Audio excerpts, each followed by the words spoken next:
তো বন্ধুরা, আমি এখন ঘি গালাবো। এই যে এটা ভোগ, তো ভোগ এটা দিয়ে এখন দিয়ে দিলাম কড়াইয়ে গরম করতে। এটা হোক, তারপর দেখাচ্ছি। বন্ধুরা দেখো, এখন ঘিটা কেমন ফুটছে, মাখনটা এটা আরো সাদা হয়েছে, এখন আরো লাল হবে, এখনো অনেকটা ফুটবে, তারপর লাল হবে, তখন দেখাচ্ছি। তো দেখো বন্ধুরা, এবার ঘি বেরোতে লেগেছে। এ দেখো কি সুন্দর ঘিটা, দুধটা অনেকটা মরে গেছে ভোগটা। তারপর এবার দেখো ঘি বেরোতে আরম্ভ করেছে। তো এইভাবেই এখন আমি নাড়াচাড়া করব।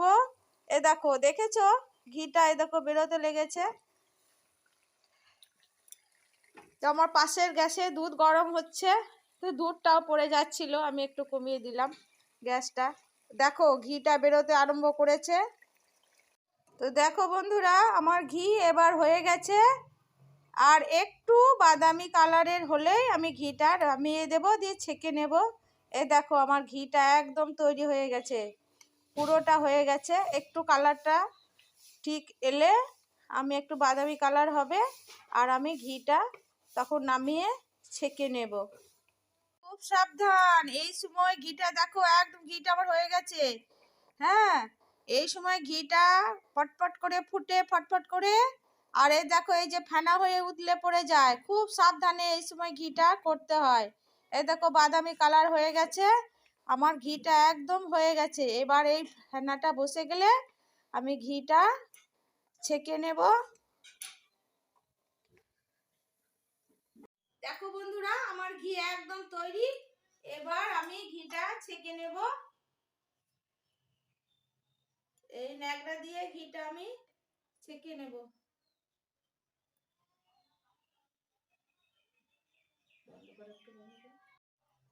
তো এই দেখো, আমার ঘি একদম তৈরি, গরম গরম গাওয়া ঘি, একদম গরুর দুধের খাঁটি ঘি। তো কে কে বন্ধুরা কারা পারো ঘি তৈরি করতে? তো আমি এইভাবে ঘি তৈরি করি, থালাতে ঢেলে দিয়ে মাখনটা তুলে নিয়ে ঘিটা তৈরি করি। আমার দুধটাও খাওয়া হয়, আবার ঘিটাও খাওয়া হয়। দেখো, এই দেখো এক কুটো ঘি হয়ে গেল বন্ধুরা, দেখো। তো তো এভাবে ঘি তৈরি করবে। থ্যাংক ইউ বন্ধুরা, প্লিজ সবাই লাইক করবেন আর সাবস্ক্রাইব করবেন।